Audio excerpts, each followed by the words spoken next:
todos, bem-vindos ao Marmita de Redon, um espaço para conversar sobre os anos 90 e 2000. Eu sou o Marco e tenho comigo o Tiago Maurício. Olá. A Joana Sanches. Olá. E o Tiago Carreira. Olá. E hoje vamos falar de Redon. Recebemos várias mensagens durante esta semana com perguntas sobre o nome do podcast. Por isso ficam aqui as nossas piores frustrações com redons da nossa infância e adolescência. Yep, este episódio será totalmente dedicado a redons, a restos de ontem. E a todas as nossas marmitas favoritas, aquelas que eram mais deliciosas, aquelas que eram feitas pela avó, pela tia, pelo pai, pela mãe, enfim. Maurício, quais foram os teus redons favoritos da tua infância? Epá, olha, certamente não foi a pescada cozida com batata cozida e com vegetais cozidos, que aquilo parecia só uma mescla de coisas sem sabor. No dia seguinte, já não tinha no dia em que era feito, muito menos então no dia seguinte.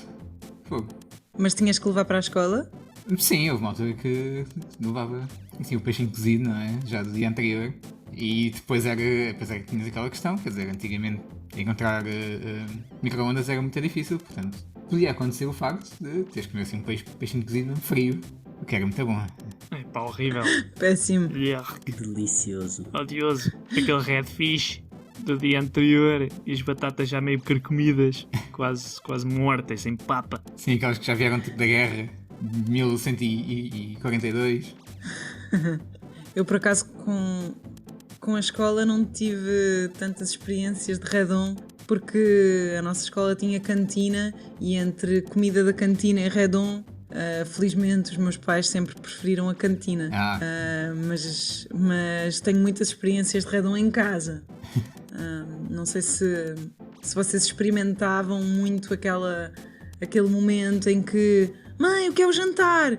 E lá vinha sempre aquela resposta meio berrada, meio irritada: restos! Ok, eu acho que toda a gente, quando ouvia esta resposta, sentia aquela tristeza profunda de pensar: oh meu Deus, o que é que será? E revia na sua cabeça o que é que tinham sido as refeições da última semana e pensar: oh meu Deus, o que é que vai acontecer?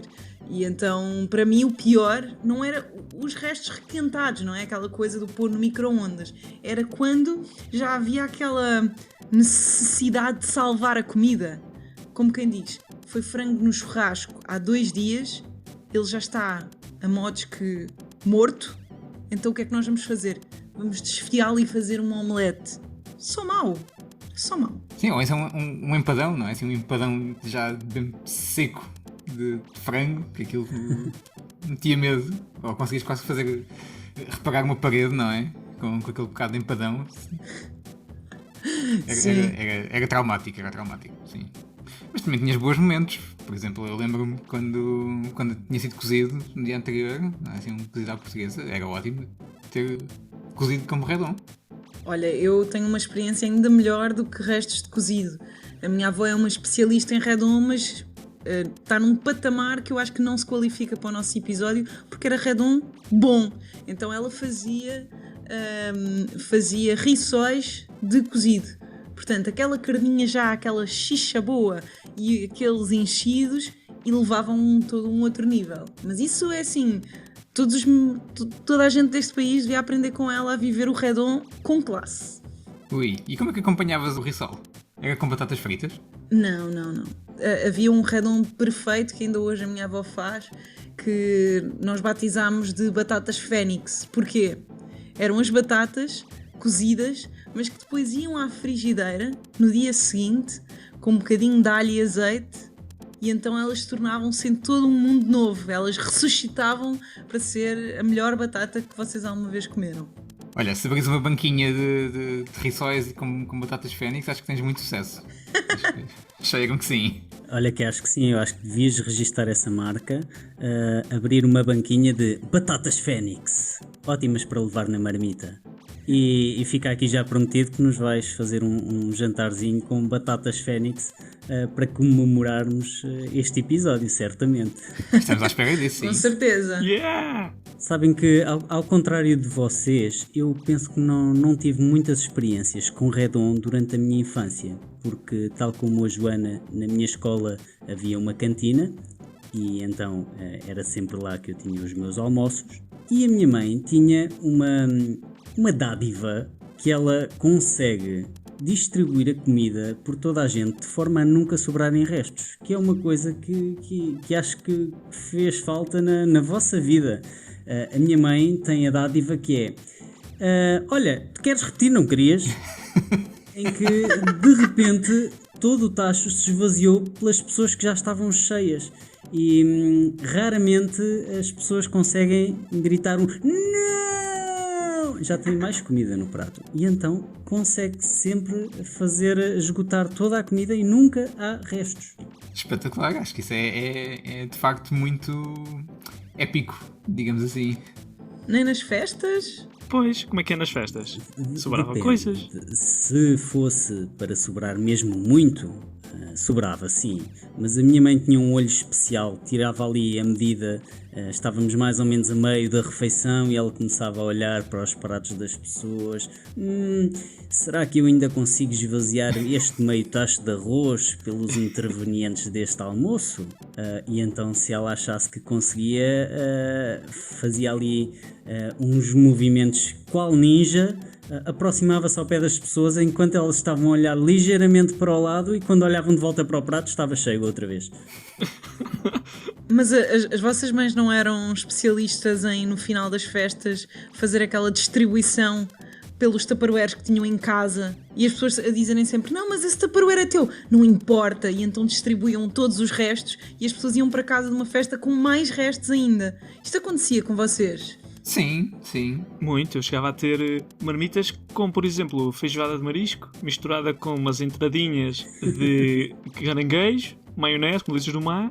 É tudo no mesmo Tupperware. É assim, é o que havia e é assim tudo misturado para casa. E eu tinha de comer aquilo assim, né? Olha, vai feijoada de marisco, com molho de tomate, misturado com maionese da salada russa. Enfim, era uma mexórdia que não se aguentava. Tens boa experiência com tupperwares, portanto, Marco. Tenho, a minha família adorava Tupperwares, até que a minha avó nunca gostou do nome Tupperware. Chamava o Tupperware, ou o Tupperware, ou leva a caixinha do Tupper coisas. E enfim, ela chateava-se muito com isso.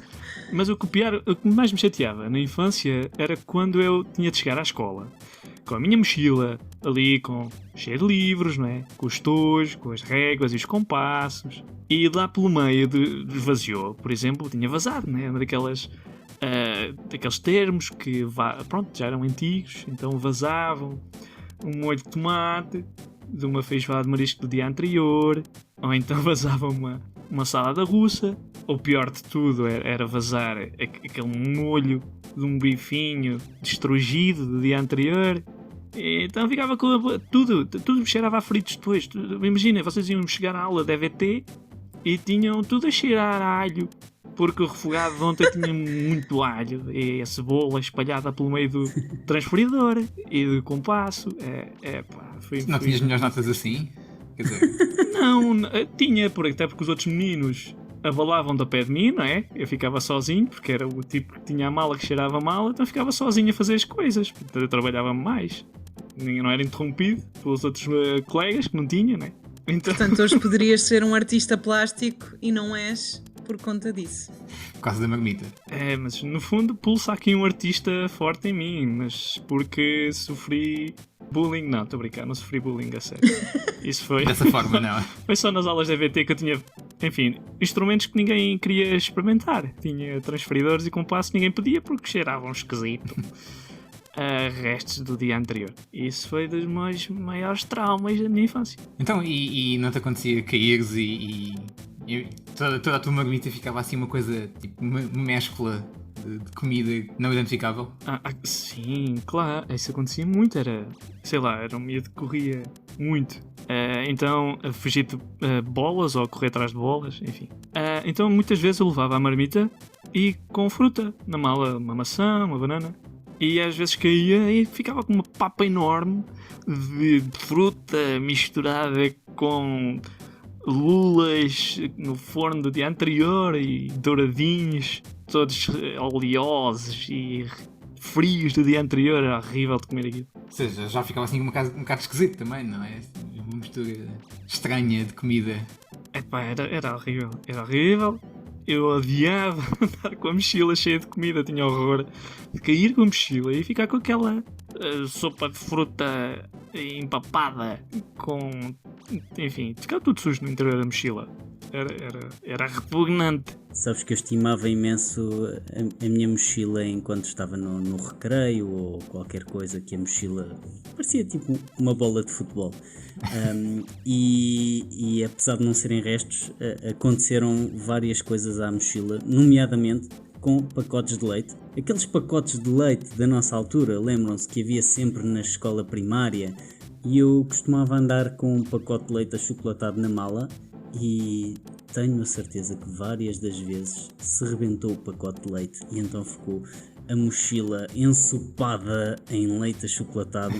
Aquela coisa que se não limpares e se não mandares limpar, se não mandares para a máquina, quase imediatamente fica aquele cheiro a leite podre, mesmo impregnado no tecido da mochila. Delicioso. Ainda por cima achocolatado, não é? Que é para dar aquele toque de... Mas sabes que eu acho que todo esse sofrimento que nós tivemos, a nossa geração teve, de cantinas deslavadas, tupperwares de ontem e tal, pelo menos a mim faz com que eu seja aquelas velhinhas malucas que andam sempre com sacos de plástico. Então eu tudo o que eu tenho eu ponho dentro de sacos de plástico, porque eu tenho pavor a que me aconteça isso. Porque acho que estão tão recalcadas essas memórias de limpar leite numa mochila ou ter que apanhar o arroz que caiu, que eu acho que hoje em dia tudo está dentro de um saco de plástico, no matter what. Ficaste uma especialista por causa do Redon, estou a ver. Eu diria que o maior especialista em Redon é aqui o Sr. Tiago Carreira, porque ele ainda hoje prepara restos e inclusivamente ele tem o nome carinhoso de Papa Restos, portanto, porque eu acho que ele é a única pessoa que não se importa de comer aquilo que eu acho repugnante, que é, por exemplo, um peixe grelhado no dia seguinte. Acho que isso é sacrilégio. Sabes que toda a minha falta de experiência com Redon durante a minha infância fez com que isso não me esteja atravessado e não seja um trauma dentro de mim. Portanto, como eu sou uma pessoa que gosta muito de comer e eu sou uma pessoa, sou bastante altruísta, então eu não me importo de me sacrificar pelo bem dos outros, eu como os restos. E hoje em dia sou bastante criativo com os restos, porque eu sou, digamos que bastante preguiçoso, e então quanto menos eu tiver que cozinhar, melhor. Então eu consigo gerir todos os restos e consigo alimentar-me à conta disso. Tanto que há uns largos anos, e eu tenho a certeza que o Marco vai relacionar-se com esta história, no tempo em que vivemos na residência, uma residência de estudantes, em que os estudantes traziam das suas casas, das suas mães, os seus tupperwares para toda a semana, tupperwares esses que estavam na arca congeladora. Ora, acontece que estudantes de 19 anos são tão responsáveis quanto uma criança nada, e então esses tupperwares acabam por se perder, juntamente com muitas outras comidas. E então, resumindo, no fim do semestre fazíamos uma coisa que era: vamos ver o que está na arca e que ninguém sabe o que é, e vamos juntar tudo num saco preto. Meus caros, eu deliciei-me durante largos dias, quiçá semanas, com restos das outras pessoas, coisas que estavam perfeitamente boas, mas que eu consegui alimentar-me à conta disso durante vários dias. Cheguei inclusivamente a jogar ao jogo de o que será este Tupperware com comida desconhecida? Vamos descongelar, aquecer e depois ver. E tive algumas experiências. Havia uma delas que era uma sopa de peixe que estava perfeitamente deliciosa. Uma sopa de peixe com, quiçá, meses, não é? Quiçá meses que alguém trouxe de Redon, não é? sabe-se lá de onde, porque na residência de estudantes estavam lá pessoas do país inteiro. Então degustámos durante aqueles tempos comida de praticamente do país inteiro e eram coisas bem boas, que a malta, pronto, faz redon se teve a dignidade de ir parar a um Tupperware e mandarem ao filho, quiçá, ou a própria pessoa cozinhou e depois levou para a residência de estudantes, é porque era comida muito boa, muito boa. Por isso no fundo, eu não diria que o nosso nome tinha aquela dignidade de um Papa-Restos, mas diria que a nossa categoria está mais no caminhãozinho do lixo. É mais a nossa designação. É um nome melhor para nós. Somos caminhõezinhos do lixo. Nós, enfim, apanhamos ali, boa comida ainda, mas no fundo aquilo era pré-lixo, né? Aquilo estava quase defunto numa arca congeladora e nós acabámos por dar-lhe um uso, não é? Porque zero desperdício de comida. Só creio que essas mães terão ficado um pouco chateadas porque esses Tupperwares nunca voltaram à base. E acho que vocês sabem o quão ciosas são as mães e as avós dos seus Tupperwares, não é? É verdade.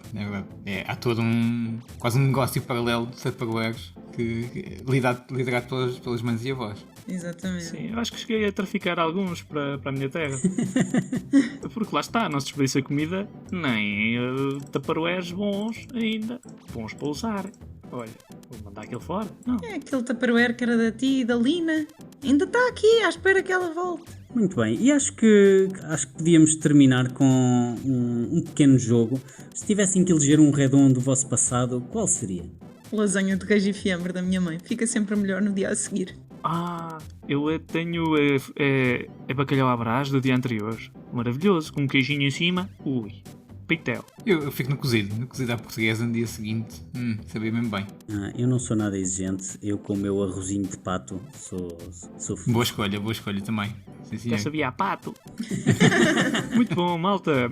Esta foi a nossa experiência com os restos de ontem. Vulgo Redon. Se gostaram, por favor, partilhem as vossas experiências. Obrigado por ouvirem e não percam o próximo episódio, porque nós também não!